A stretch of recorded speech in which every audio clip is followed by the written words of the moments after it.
Welcome everyone to Physical Science today. A lot of you have expressed how excited you were to do our lab today. Our lab is over electricity. But before we get to our lab, you'll notice that you have some questions to answer in your textbook.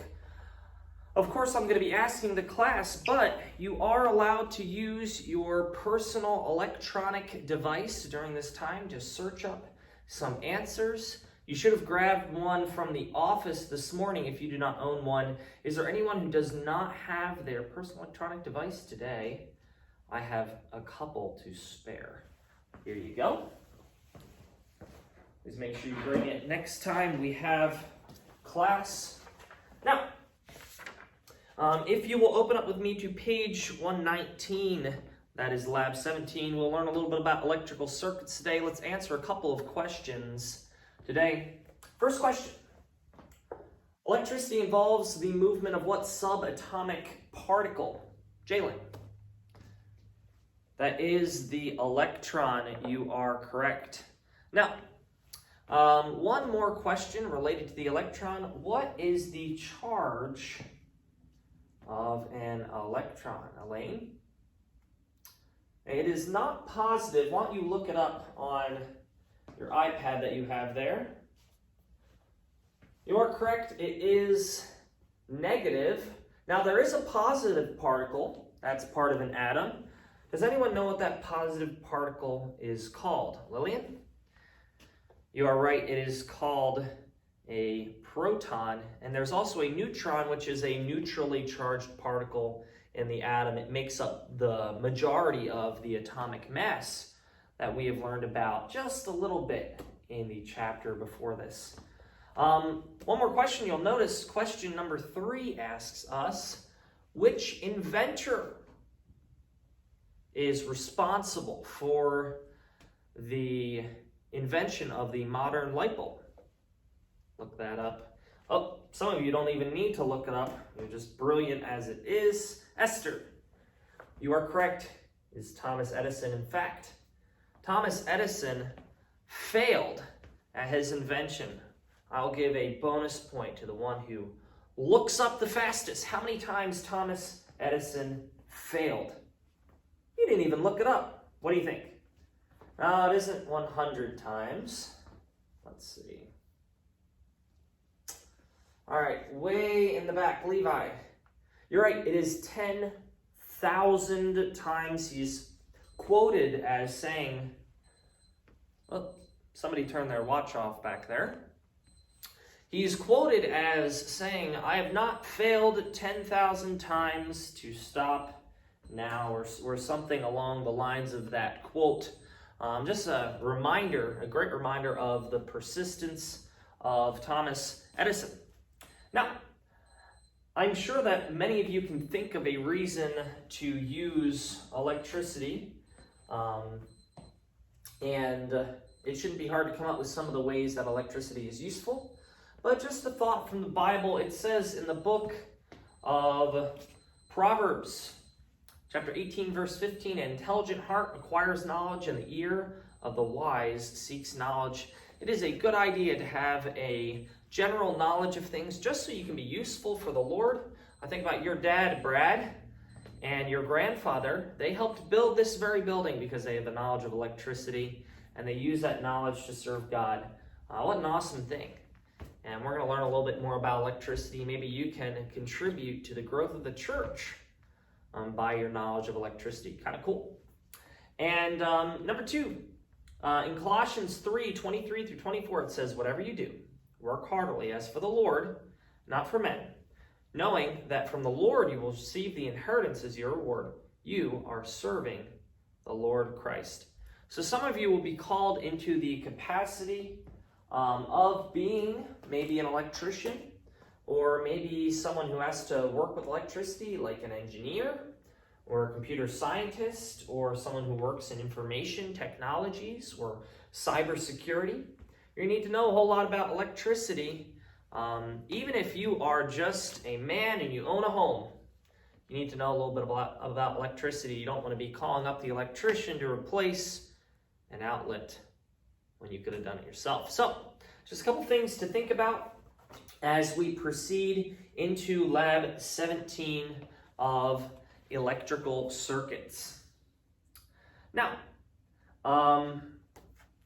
make sure that you read the lab procedure. That was for homework last night for you to read it. I hope that you did. And so you should know a little bit about something like ohms and series and parallel circuits and a couple other things. Maybe you read a little bit about voltage and resistance. You have some questions there, which you can answer on your own time with or without the personal electronic device that you have brought today. And now it is time to go back into the lab. We are actually going to be pulling out electrical circuits, and as you see in your textbook right here, it shows you ways in which to build these electrical circuits.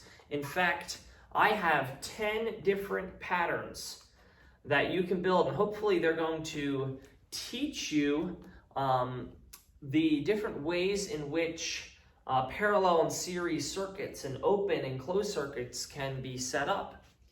And this is something that I would appreciate if you learned on your own, that you constructed your own knowledge of electricity. Some of the best ways to learn is to learn by doing. So maybe you feel a little bit unprepared. Well, that's okay.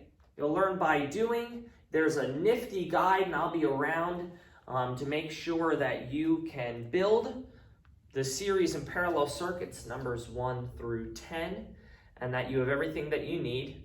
I'll be around to kind of facilitate the learning experience as we work with the electrical circuit kits. There should be one circuit kit for every 2 people. So as you are already split up into your tables, I would encourage you to work with your partner and to maybe alternate between someone saying the directions and the other person building, and then you switch on the next activity. And we, of course, will be going into the lab. Please remember to pick up your AA batteries, which are on the desk. I'll see you in the lab.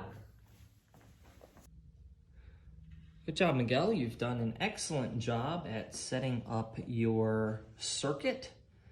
Of course, you are on step 6, so let me check for some understanding here. Miguel, what do you think that switch does right here? You're right, it turns the circuit on and off. Now, in the off position, is that a open or is it a closed circuit? You are correct, that is an open circuit. Very well done. So if I turn the circuit to the on button, wow, we have a brightly colored light bulb with 100% of the current running through that light bulb. Very well done. Now, of course, our textbook on step 7 asks us to conduct a series circuit. I want you to pay close attention to what happens. Now, according to the diagram here, please sketch your series circuit and then build it.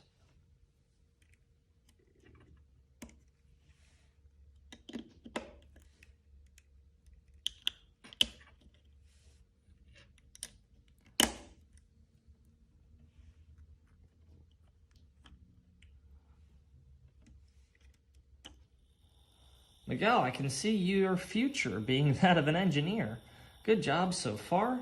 Now, wow, I see a little bit of difference. Can you even see that light bulb turn on? That's pretty incredible. It barely turns on. What do you think is happening in a series circuit? You are correct. The current is being equally distributed to each of the things that are running on electricity. You can see that this is creating radiant energy, and this is creating kinetic energy. And whereas before the light bulb was pretty bright, it is now quite dull since it has to share the current with this fan here. Now let's take a look at step number 8, and it's going to ask you to build a parallel series or a parallel circuit. I want you to pay intricate attention to what occurs. So why don't you build that right now?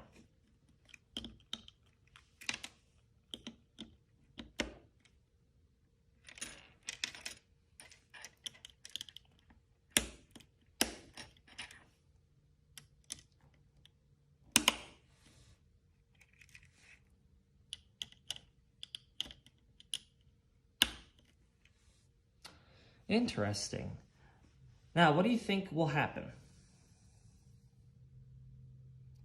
You think the same thing? Well, let's find out. Wow. Interesting. Let's see that one more time.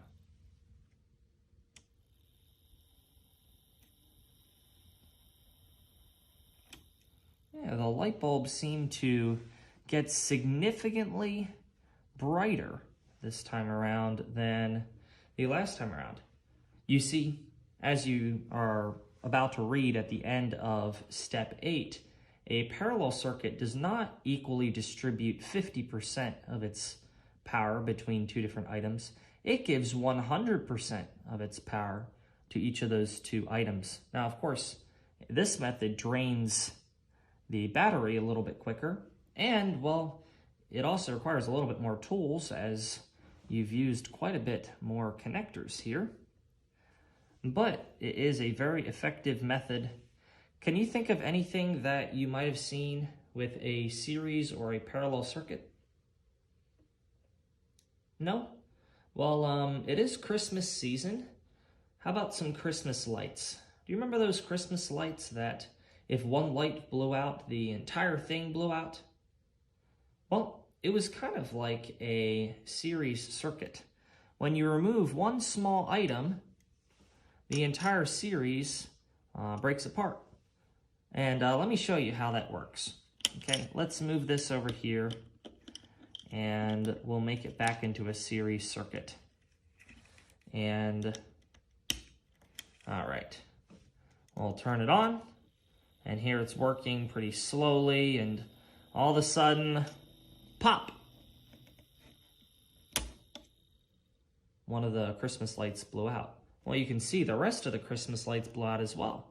And maybe there's some static, and you see a little bit of electricity's getting through, but not a lot of electricity. Now, conversely, let's change it back to that parallel circuit. These are kind of like the new Christmas lights, the ones that you buy at Target, right? The ones that actually work pretty well. And let's say at Target, your Christmas lights, you turn them on, they're working good, and then all of a sudden, one pops. Whoops. Well, as you can hear, the motor's still working. So, of course, having the extra connection here doesn't really affect the motor at all. Nor, of course, would it affect the light bulb if the light bulb was, or if the fan was taken away. So that is a pretty good job. Hopefully you learned a little bit more about parallel and series circuits during step 7 and 8. Please make sure you answer the questions at the back of your textbook. Those will be helpful for you. And you still have 2 steps to go. And during those 2 steps, you'll be continuing on in your understanding of electricity. All right, students, now it is time, as everyone has finished steps 1 through 10 in your instructions manual, to clean up your workstations. Some of you have already begun to do so. Please take your electrical kits and please put them in the back right corner, making sure that each of the individual circuits and the supplies gets in their right bag within your kit. Please also make your way quickly and quietly back to your seats, putting away your personal electronic devices and getting out a pencil and a piece of paper because you are going to have a quiz over this lab. So let's do that now. We have about 10 minutes left to complete this quiz and to clean up. So let's do these things quickly and quietly, and we will get to our quiz. No talking. The quiz is on the board.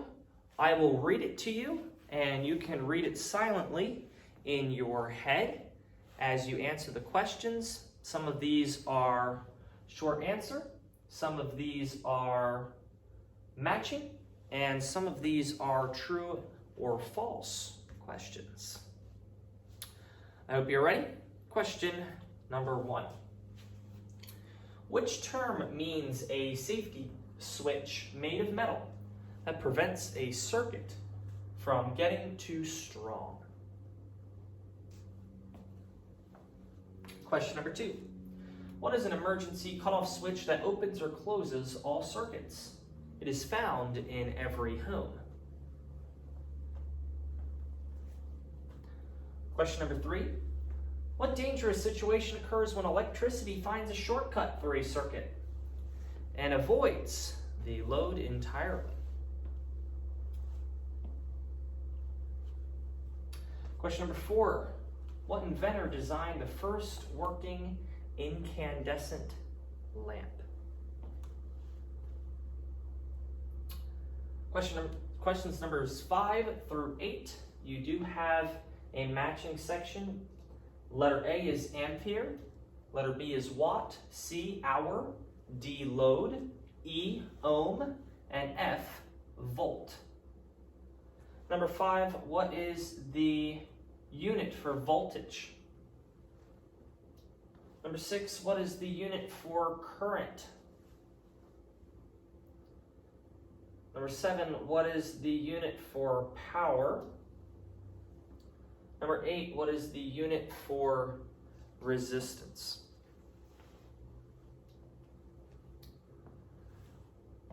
Questions numbers 9 and 10 are true, false. Number 9, true, false. The diagram to the right, that is this diagram of the battery, contains a closed circuit.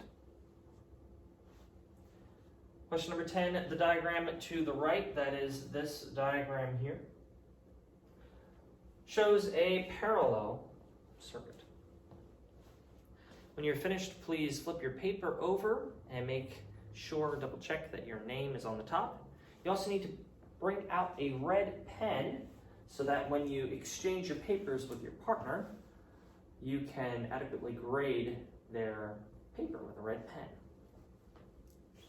I'm going to give you just a couple more seconds.